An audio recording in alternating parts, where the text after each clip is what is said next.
கஷ்டப்படுறீங்களா? கீழே உட்கார்ந்தா எழுந்திருக்க முடியலையா? படிக்கட்டில் ஏற முடியலையா? காலை தூக்கி வைக்க சிரமமா இருக்கா? இப்படி எல்லா பிரச்சனைகளுக்கும் ஒரே தீர்வு. அதுவும் நிரந்தரமான தீர்வு தராங்க. பிதானி பிசியோதெரபி அண்ட் ஸ்பைன் சென்டர். கழுத்து வலி, இடுப்பு வலி, தசை பிடிப்பு பிரச்சனைகளுக்கும் அனுபவம் வாய்ந்த டாக்டரால் சிறப்பான முறையில் அனைத்து வயதினருக்கும் சிகிச்சை அளிக்கப்படுகிறது. Spine care, physiotherapy, balance training, pain management மற்றும் போஸ்டரல் கரெக்ஷன் போன்ற சர்வீஸ் அவைலபிள். மாநிலத்திலேயே அனைத்து உபகரணங்கள் வசதிகள் கூடிய ஸ்பைன் சென்டர். மேலும் தொலைவில் இருந்து வருபவர்களுக்கு தங்கும் இடம் வசதி மற்றும் உணவு வசதி செய்து தரப்படும். For more details 8608007764. கிரைஸ்தலான் பிரியமானவர்களே, இந்த ஊடக வாயிலாக உங்களை சந்திப்பதில் மிகுந்த மகிழ்ச்சி அடைகிறேன். இன்றைய தியானத்துக்காக நாம் தெரிந்து கொண்ட தலைப்பு என்னவென்றால் வாசனை வீசுதல். அதாவது நம்முடைய வாழ்க்கையின் மூலம் பிறருடைய வாழ்க்கையில எப்படி வாசனை வீசலாம், எப்படி நம்முடைய வாசனையின் மூலம் மற்றவர்களை கிறிஸ்துவுக்கு நேராக இழுக்கலாம், இப்படிப்பட்ட தலைப்பிலே நாம் இன்றைக்கு கர்த்தருடைய வார்த்தையை தியானிக்கிறோம். இதற்கு ஆதாரமாக ஒரு வசனத்தை வாசிப்போம். 2 தெசலோனிக்கேயர் 3வது அதிகாரம் 5வது வசனம். 2 தெசலோனிக்கேயர் 3வது அதிகாரம் 5வது வசனம். கர்த்தர் உங்கள் இருதயங்களை தேவனை பற்றும் அன்புக்கும் கிறிஸ்துவின் பொறுமைக்கும் நேராய் நடத்துவாராக. கர்த்தர் உங்கள் இருதயங்களை தேவனை பற்றும் அன்புக்கும் கிறிஸ்துவின் பொறுமைக்கும் நேராய் நடத்துவாராக. நாம் தலைவணங்கி ஜெபிப்போமா? அன்புள்ள ஆண்டவரே, தகப்பனே, அப்பா, இந்த வார்த்தை நிமித்தம் எங்களோடு நீர் இடைபடுவீராக. அப்பா ஆண்டவரே, எங்களுடைய இருதயங்கள் கிறிஸ்துவை பற்றும் அன்புக்கும் பொறுமைக்கும் நேராய் நடத்தப்பட இன்றைக்கு நாங்கள் தியானிக்கிற வேத பகுதியிலிருந்து நாங்கள் கற்றுக்கொண்டு ஆண்டவரே எங்களுடைய வாழ்க்கையில அவைகளை அபியாசப்படுத்தி ஆண்டவரே எங்களுடைய வாழ்க்கையில நறுமணத்தை பரப்பி உங்களுடைய ராஜ்யத்திற்கு ஆட்களை சேர்க்கிற பணியில் எங்களை பயன்படுத்தும்படியாய் கெஞ்சுகிறோம். அப்பா, நீர் எங்களோடு பேசும். அப்பா, எங்களை மறைத்து நீர் பேசும். ஒவ்வொருடைய இருதயங்களையும் ஆண்டவரே தகப்பனை திறப்பீராங்க. ஆண்டவரே, வெட்டப்பட்ட இருதயமாய் ஆண்டவரே வார்த்தையை ஏற்றுக்கொள்ளுகிற விதைக்கப்படுகிற இருதயமாய் ஒவ்வொருடைய இருதயங்களும் காணப்படுது. அப்பா, எங்களோடு இடைபடும் ஆசீர்வதியும் இயேசுவின் நாமத்தில் வேண்டிக் கொள்கிறோம் ஜீவன்ல நல்ல பிதாவே, ஆமென். பிரியமானவர்களே, வாசனை வீசுதல் என்றால் ஒரு மனத்தை பரப்புதல். கெட்ட வாசனையில நறுமணம். ஒரு மனத்தை நாம் பரப்புவதற்கு எந்த ஒரு மனத்தை எடுத்துக்கொண்டாலும் சில ப்ராசஸ் போக வேண்டியது இருக்கும். ஆர்டிஃபிஷியலாக பண்ணுற ஃப்ராக்ரன்ஸுக்கு அதுக்கு ஒரு ப்ராசஸ் இருக்கும்.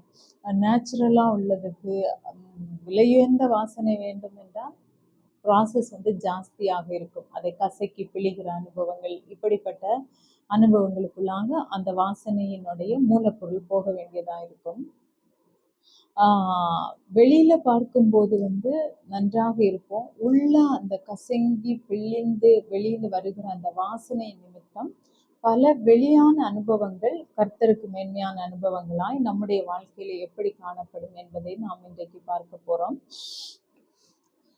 அதற்கு நம்முடைய வாழ்க்கையிலே தேவனை பற்றும் அன்பும் கிறிஸ்துவின் பொறுமையும் மிகவும் தேவையா இருக்கிறது.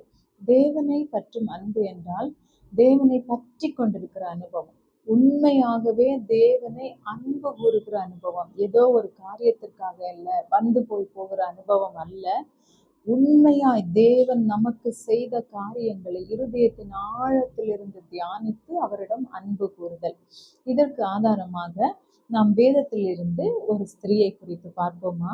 லூக்கா 7ஆம் அதிகாரம் 36வது வசனத்திலிருந்து 48 வரை உள்ள வசனங்கள். லூக்கா 7ஆம் அதிகாரம் 36லிருந்து 48 வரை உள்ள வசனங்கள். இதிலே நாம் பார்க்கிறோம், ஒரு ஸ்திரீ எல்லாருக்குமே நமக்கு தெரிந்த ஒரு பழக்கப்பட்ட ஒரு வேத பகுதி. இதுல ஒரு ஸ்திரீ இயேசு சீமோனுடைய வீட்டிலே விருந்து உட்காரும்போது அந்த ஸ்திரீ அங்கு அவருடைய பாதங்களுக்கு அருகாக நின்று கொண்டு அழுது கொண்டு அவருடைய பாதங்களை தன் கண்ணீரினால் நனைத்து தன் தலைமயிரினால் துடைத்து அவருடைய பாதங்களை முத்தம் செய்து பரிமள தைலத்தை பூசினாள். இது 38வது வசனத்திலே வருகிறது. அதாவது அவருடைய பாதத்தின் அருகாக அவள் நின்று அழுது கொண்டு, முதலாவது அவள் இதற்கென்று ஒரு பிரயாசம் எடுக்கிறாள். ஃபர்ஸ்ட் கேள்விப்படுகிறாள், சீமோனுடைய வீட்டிலே ஆண்டவர் வந்து ராவிருந்துக்காக வந்திருக்கிறார் என்று கேள்விப்பட்டு தான் இருந்த இடத்தில் இருந்து புறப்பட்டு அந்த வீட்டிற்கு வரும்போதே அவள் கையில கொண்டு வந்திருக்கிற அந்த பரிமள தைலத்தையும் எடுத்து கொண்டு வருகிறாள்.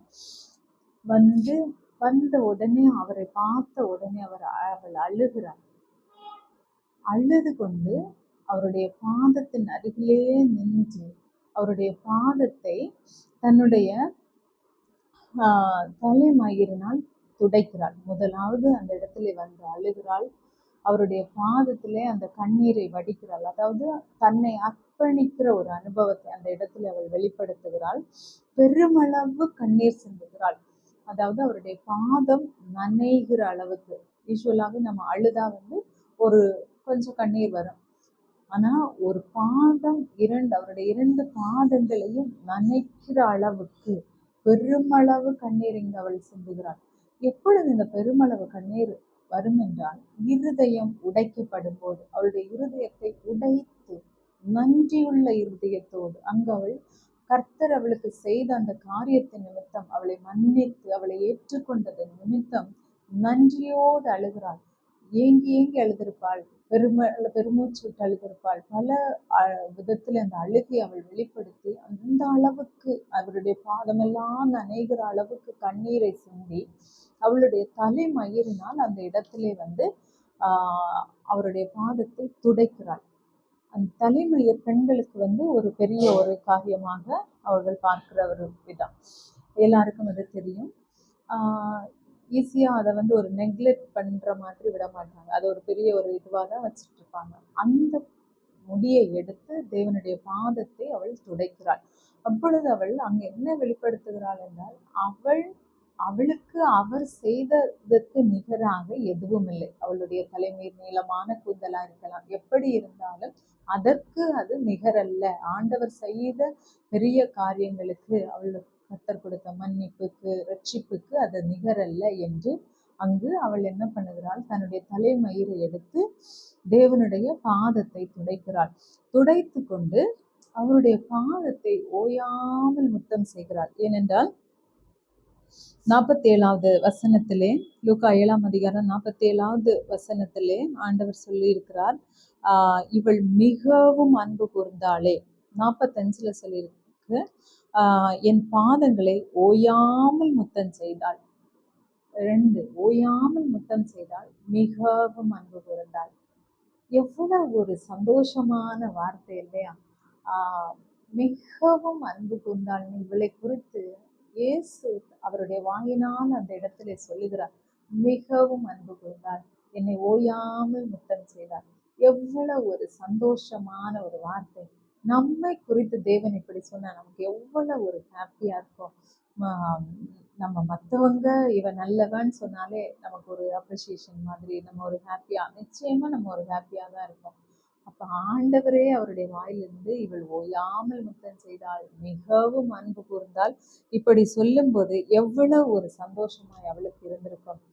பிரியமானவர்களே, அதற்கு மேலாக அவள் ஒரு பரிமள தைலத்தை, அதாவது வேதத்துல இன்னொரு பகுதியில வருகிறது உத்தம தைலம் என்று வருகிறது. இவளை குறித்து மத்தேயு, மார்க்கு, லூக்கா, யோவான் 4 சுவிசேஷங்களிலும் சொல்லப்பட்டிருக்கிறது. அந்த ஒரு பகுதியிலே உத்தம தைலம் என்று கூறப்படுகிறது. அதாவது வேத வல்லுநர்கள் இவ்வாறாக சொல்லுகிறார்கள், அந்த காலத்தில் பெண்கள் தங்களுடைய திருமணத்திற்காக இப்படிப்பட்ட நறுமண தைலங்களை சேர்த்து வைப்பார்களாம், ஒரு பொக்கிஷமாக சேர்த்து வைப்பார்களாம்.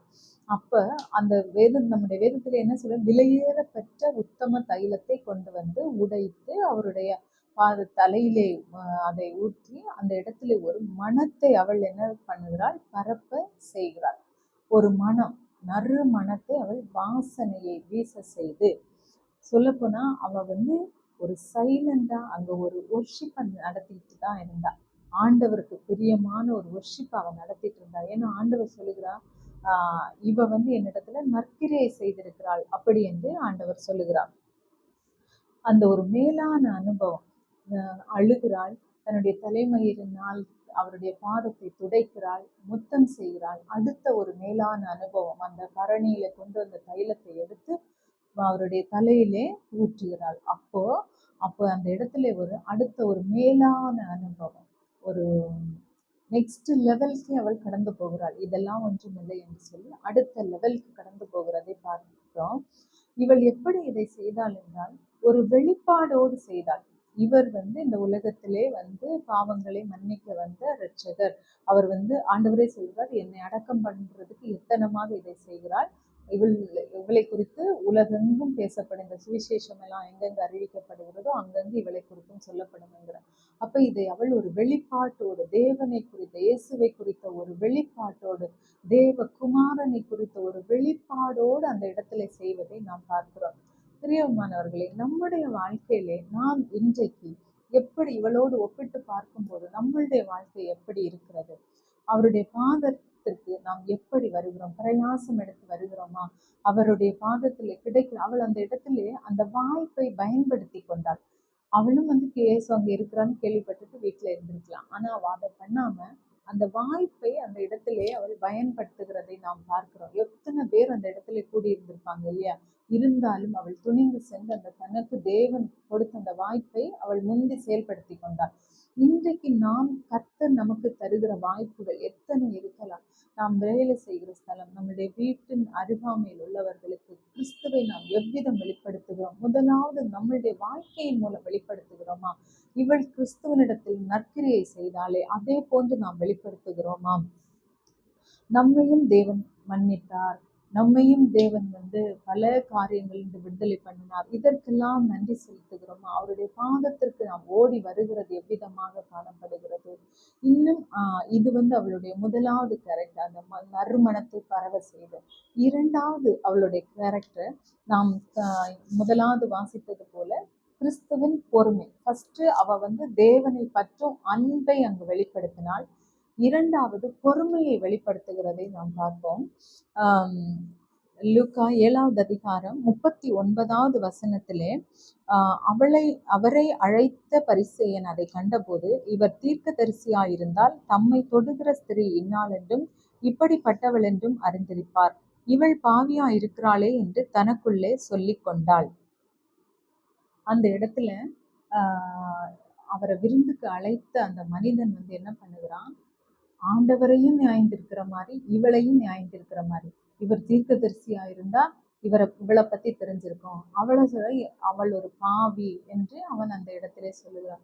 மத்தேயுவிலும் மார்க்கிலையும் வரும்போது சீஷர்களே முறுமுறுக்கிறார்கள். இந்த பரிமள தைலத்தை உடைத்து எதற்கு இவள் இப்படி செலவு பண்ண வேண்டும்? இதை விற்று தரித்திரர்களுக்கு கொடுத்திருக்கலாமே அப்படி என்று. அப்போது ஆண்டவர் அந்த இடத்துல அவளுக்காக பரிந்து பேசுகிறார்.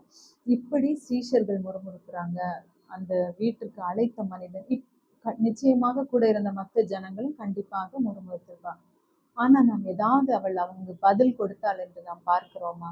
இல்லவே இல்லை. அவள் மிகவும் பொறுமையாக, மிகவும் எந்த ஒரு வார்த்தையுமே பேசல. அவளுடைய காரியத்திலே அவள் கண்ணாக கரெக்டா இருந்தாள். கர்த்தரை பிரியப்படுத்துகிற காரியத்திலே, கர்த்தரை அந்த இடத்துல வெளிப்படுத்துகிற காரியத்திலே அவள் கரெக்டா செயல்பட்டாள். வேற எந்த காரியத்துக்கும் அவள் தன்னை டிஸ்ட்ராக்ஷனுக்கு ஒப்பு கொடுக்காம, மற்ற மனிதர்கள் முறுமுறுக்கும் போது, மற்ற மனிதர்கள் குறை சொல்லும் போது, இவளை நியாயம் தீர்க்கும் போது எதையுமே அவள் பொருட்படுத்தாமல் தேவனை பிரியப்படுத்துகிறதிலே மட்டுமே அவள் நோக்கமாயிருந்ததை நாம் இங்கு பார்க்கிறோம். அப்படி இருக்கும்போது அந்த இடத்திலே தேவன் என்ன சொல்லுகிறார்? இவள் என்னிடத்திலே நற்கிரியை செய்திருக்கிறாள் அப்படி என்று ஒரு இடத்திலே வருகிறது. ஏனென்றால் அந்த இடத்திலே அவள் பொறுமையையும் பிரதிபலிக்கிறார், கிறிஸ்துவின் பொறுமையையும் பிரதிபலிக்கிறார். அப்படி அந்த விதமாக அவள் அந்த இடத்திலே ஒரு வாசனை வீசுகிறதை நாம் பார்க்கிறோம். இப்படி நாம் நம்ம காரியங்கள்ல யார் என்ன சொன்னாலும், யார் எப்படி நடந்து கொண்டாலும், யார் நம்மளை நியாயம் தீர்த்தாலும், நம்முடைய குறிக்கோள், நம்மளுடைய எல்லா நோக்கமும் சிந்தனையும் எந்த டிஸ்ட்ராக்ஷனும் இல்லாமல் ஒரே கடிவாளம் கட்டின குதிரையை போன்று கிறிஸ்துவை பிரதிபலிக்கிற, கிறிஸ்துவை பிரியப்படுத்துகிற, கிறிஸ்துவ வாசனையை நாம் வீசுகிறவர்களாக, அநேகரை கிறிஸ்துவுக்குள்ளாக சாதாரணமாக கொண்டு வருகிறவர்களாக அல்ல, நம்முடைய குணநலன்கள் மூலம், நம்முடைய கேரக்டர்ஸ் மூலம் நம்மளுடைய வீட்டாரை ஆதாயப்படுத்துகிறோமா? ரட்சிக்கப்படாத கணவரை, ரட்சிக்கப்படாத பிள்ளைகளை, கீழ்ப்படியாத பிள்ளைகளை, பொறுமையற்றவர்களை, இப்படி இருக்கிறவர்களை நம்முடைய கேரக்டர் மூலம் இந்த ஸ்திரீ தனக்கான காரியத்திலே, கர்த்தருடைய காரியத்திலே அவ்வளவு நோக்கமா இருந்தால் அல்லவா, விலையேறப்பெற்ற காரியத்தை ஒன்றுமே இல்லை, கர்த்தர் அவளுக்கு செய்ததிலே ஒன்றுமே இல்லை என்று ஒத்துக்கொண்டு அவள் அவருக்காக இறங்கினாள் அல்லவா. மற்றவங்கள் முறுமுறுக்கும் போதும் அமைதியாக பொறுமையை அந்த இடத்திலே பிரதிபலித்தாள் அல்லவா. முதலாவது பாற்றிலே அவள் தேவனிடத்தில் உள்ள அன்பை வெளிப்படுத்துகிறாள். இரண்டாவது பாற்றிலே அவள் என்ன செய்கிறாள் என்றால் கிறிஸ்துவின் பொறுமையை அந்த இடத்திலே பிரதிபலிக்கிறாள். இப்படி நாம் நம்முடைய வாழ்க்கையிலே செய்கிறோமா என்று நாம் நம்மை நாமே நிதானித்து பார்க்கிற காலங்களுக்குள்ளாக நாம் வந்திருக்கிறோம். ஏனென்றால் இன்றைய காலகட்டத்திலே நாம் வெறும் வேதத்தை சொல்லிக் கொண்டு போவதனாலே பிறரை ஆதாயப்படுத்தவே முடியாது. பிரியமானவர்களே, நிச்சயமாக நம்முடைய வாழ்க்கையின் நிமித்தம் நாமே கிறிஸ்துவை பிரதிபலிக்கிறவர்களாய், கிறிஸ்துவை பற்றும் அன்பும் பொறுமையும் பிரதிபலித்து அநேகர் கிறிஸ்துவுக்குள்ளாக கொண்டு வருகிற காலங்களுக்குள்ளாக நாம் வந்திருக்கிறோம். அதை நாம் செய்கிறோமா என்று நம்மை நாமே நிதானித்து பார்ப்போம். இப்படி நாம் செய்யும் போது கிறிஸ்து நமக்காக என்ன செய்வார்? 7வது அதிகாரம், லூக்கா 7வது அதிகாரம் 44 48 உள்ள வசனங்களை பார்ப்போம். அதாவது இந்த இடத்திலே அவள் இவ்வளோ செய்வதனாலே சீமோனை பார்த்து ஆண்டவர் என்ன சொல்லுகிறார்? சீமோனே, நீ இவளை விட்டுவிடு, நீ என்னை முத்தம் செய்யவில்லை. 45வது வசனம், நீ என்னை முத்தம் செய்யவில்லை, இவளோ நான் உட்பிரவேசித்தது முதல் என் பாதங்களை முத்தம் செய்தாள். நீ என் தலையில் எண்ணெய் பூசவில்லை, இவளோ என் பாதங்களில் பரிமள தைலம் பூசினாள். இப்படி சீமோன் கிட்ட ஆண்டவர் இவளுக்காக பரிந்து பேசுகிறார். மத்தேயு 26வது அதிகாரம் 10-13 வசனங்களில் சீஷர்களிடம் ஆண்டவர் சொல்லுகிறார், அவளை தொந்தரவு செய்யாதீர்கள், இவளை விட்டு விடுங்கள், அவள் என்னிடத்திலே நற்கிரியை செய்திருக்கிறாள். இப்படி ஆண்டவர் அவளுக்காக அந்த இடத்திலே இறங்கி பரிந்து பேசுகிறார். ஒரு ஸ்திரீக்காக அந்த இடத்திலே அவர் பரிந்து பேசுகிறதை பார்க்கிறோம். மேலும் அந்த இடத்திலே சீமோனை ஆண்டவர் சொல்லுகிறார், இந்த ஸ்திரீயோடு ஆக்சுவலா சீமோன் ஒரு இடத்துல பரிசேயனான சீமோனுடைய வீட்டில் என்று இருக்கிறது. இவள் பாவியா இருந்த ஸ்திரீ என்று இருக்கிறது. அப்பொழுது இவளுக்கு கிறிஸ்துவை குறித்த வெளிப்பாடு எப்படி இருந்திருக்கிறது, சீமோனுக்கு எப்படி இருந்திருக்கிறது என்பதை பார்ப்போம். கிறிஸ்து இவளை ஒப்பிட்டு சீமோனை அவனுடைய குறைகளை சுட்டி காட்டுகிறார்.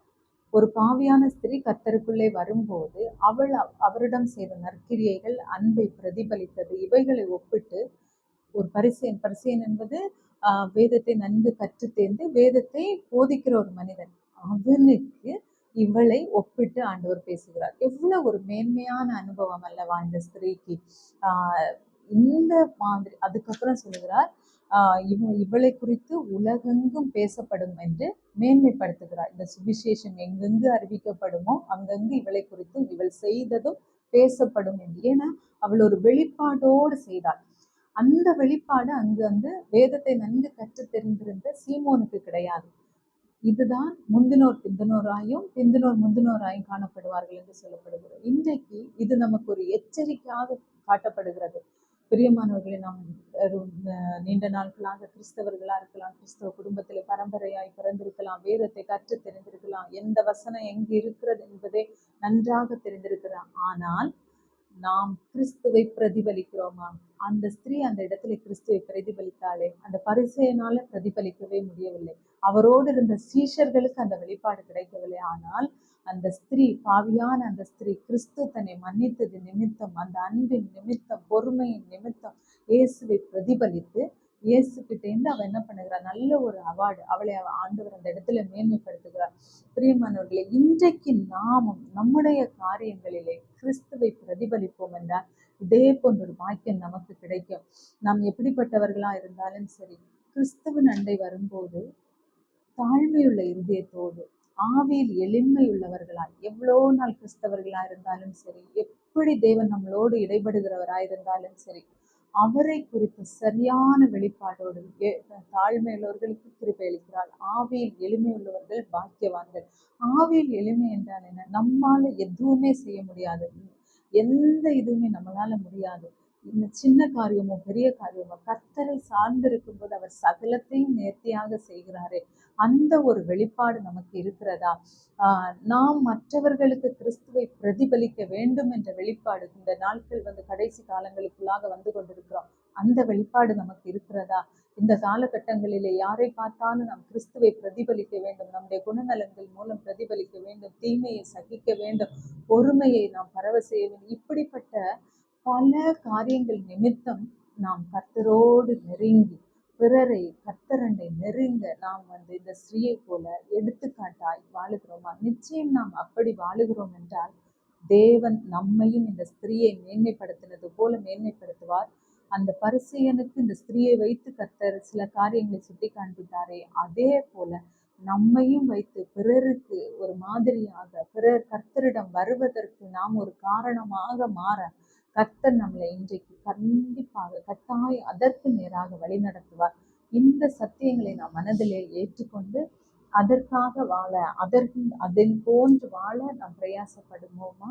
அதற்காக நாம் தேவனை நோக்கி ஜெபிப்போம். அன்புள்ள எங்கள் பரலோகத்தின் நல்ல பிதாவே, ஆண்டவரே, இந்த நல்ல வேலைக்காய் நன்றியோடு துதிக்கிறோம் சுவாமி. ஆண்டவரே, தகப்பனே, ஆண்டவரே, நாங்கள் இன்றைக்கு கற்றுக்கொண்ட ஆண்டவரே இந்த வேதத்திலிருந்து, இந்த வேத பகுதியிலிருந்து அந்த ஸ்திரீ தன்னை வெளிப்படுத்தி கர்த்தாவே இயேசப்பா, ஆண்டவரே, தகப்பனே, அப்பா, அன்பின் நிமித்தம், பொறுமையின் நிமித்தம் அந்த இடத்திலே நறுமணத்தை பரவ செய்தாலே ஆண்டவரே. அவள் ஆண்டவரே, ஒருவேளை அவர்கள் முறுமுறுக்கும் போது அவள் எழுந்து போயிருந்தால் இறுதியாக செய்த அந்த நறுமணத்தை அவளால் பரவ செய்திருக்க முடியாது ஆண்டவரே. ஆனால் அந்த இடத்துல அவள் அன்பையும் வெளிப்படுத்தி பொறுமையையும் வெளிப்படுத்தி ஆண்டவரே, தகப்பனே, இயேசப்பா, ஆண்டவரே, அந்த இடத்துல ஒரு சாட்சியாய் வாழ்ந்தாளே ஆண்டவரே. நீர் அவளை அப்ரிஷியேட் பண்ணி அவளை பாராட்டி மேன்மைப்படுத்தினீரே கர்த்தாவே. இன்றைக்கும் நாங்கள் அந்த ஸ்திரீயை குறித்து தியானிக்கிறோமே அப்பா. எங்களுடைய வாழ்க்கையில் அந்த ஸ்திரீயின் குணநலன்களை நாங்கள் ஒப்பிட்டு பார்த்து எங்களுடைய வாழ்க்கை நிமித்தம் ஆண்டவரே, தகப்பனே, அநேகரை கிறிஸ்துவுக்குள் சேர்க்கிறவர்களாய், உம்மை பிரதிபலிக்கிறவர்களாய், உமக்காக வாழுகிறவர்களாய் ஆண்டவரே, தகப்பனே, எங்களுடைய வாயினாலோ எங்களுடைய பேச்சுகளினாலோ இல்லை ஆண்டவரே, எங்களுடைய நடத்தையினாலும் எங்களுடைய கிரியையினாலும் இவள் என்னிடத்துல நற்கிரியை செய்திருக்கிறாள் என்று சொன்னீரே அப்பா. அது போன்று நற்கிரியைகள் செய்கிறவர்களா எங்களால முடிந்தது கர்த்தாவே. அவளால் முடிந்ததை அவள் செய்தாலே, அவளுடைய வாய்ப்பை அந்த ஸ்திரீ பயன்படுத்தி கொண்டாலே கர்த்தாவே. இன்றைக்கு கர்த்தாவே உண்மை நோக்கி தெரிஞ்சுக்கிறோம் ஆண்டவரே. நீர் எங்களுக்கு கொடுக்கிற எந்த வாய்ப்பையும் நீங்க மிஸ் பண்ணாம ஆண்டவரே, தகப்பனே, இருதயத்தின் ஆழத்திலிருந்து நன்றியுள்ள இருதயத்தோடு மற்றவர்களுக்கும் உண்மை நாங்கள் கூற ஆண்டவரே, கிறிஸ்துவண்டை உண்மை தூக்கி சேர்க்க கர்த்தாவே, அநேகரை தூக்கி சேர்க்க முடியாது எங்களை அர்ப்பணிக்கிறோம் கர்த்தாவே, எங்களை அர்ப்பணிக்கிறோம். இந்த நாமத்திற்கு மகிமையாய் ஆண்டவரே, அந்த இடத்திலே அவள் மறுமணத்தை பரவ செய்தது போல எங்களுடைய வாழ்க்கை மனத்தை பரப்பட்டும் ஆண்டவரே. கிறிஸ்துவின் மனத்தை பரப்பட்டும், கிறிஸ்துவின் வாசனையை பரப்பட்டும் ஆண்டவரே. அதற்கு எங்களை நாங்கள் ஒப்புக் கொடுக்கிறோம். எங்களுடைய குடும்பங்களிலே, எங்களுடைய பிள்ளைகளுடைய வாழ்க்கையிலே, எங்களுடைய தொழிலிடங்களிலே, எங்களுடைய பக்கங்களிலே, வீடுகளின் பக்கங்கள், நாங்கள் போகிற வருகிற இடங்கள், எல்லா இடங்களிலும் கிறிஸ்துவின் வாசனையை பிரதிபலிக்க எங்களுக்கு நீர் உதவி செய்கிறாங்க. அது நிமித்தம் அநேகரும் பூர்த்தி செய்து எங்களுக்கு உதவி செய்யும். எங்களுடைய குறைகள், குற்றங்கள் எல்லாவற்றையும் நீர் மன்னிப்பீராக. எங்களை முழுவதுமாய் அர்ப்பணிக்கிறோம், வாழ்த்துகிறோம், பாதிக்கிறே சமர்ப்பிக்கிறோம். குறை குற்றங்கள் எல்லாவற்றையும் நம்ம துதி கனமகிமை அப்பா ஒருவருக்கே செலுத்துகிறோம். நாமத்தில் வேண்டிக் கொள்கிறோம் எங்கள் ஜீவனுள்ள நல்ல பிதாவே. ஆமென், ஆமென். God bless you. சென்னையை சுற்றியுள்ள ஆட்டோ ஓட்டுநர்களுக்கு ஒரு சிறப்பு செய்தி. நீங்க வாகனத்தை ஓட்டி களைப்பாகவும் மற்றும் உடல்ல வலியினால் வேதனை அனுபவிக்கிறீங்களா?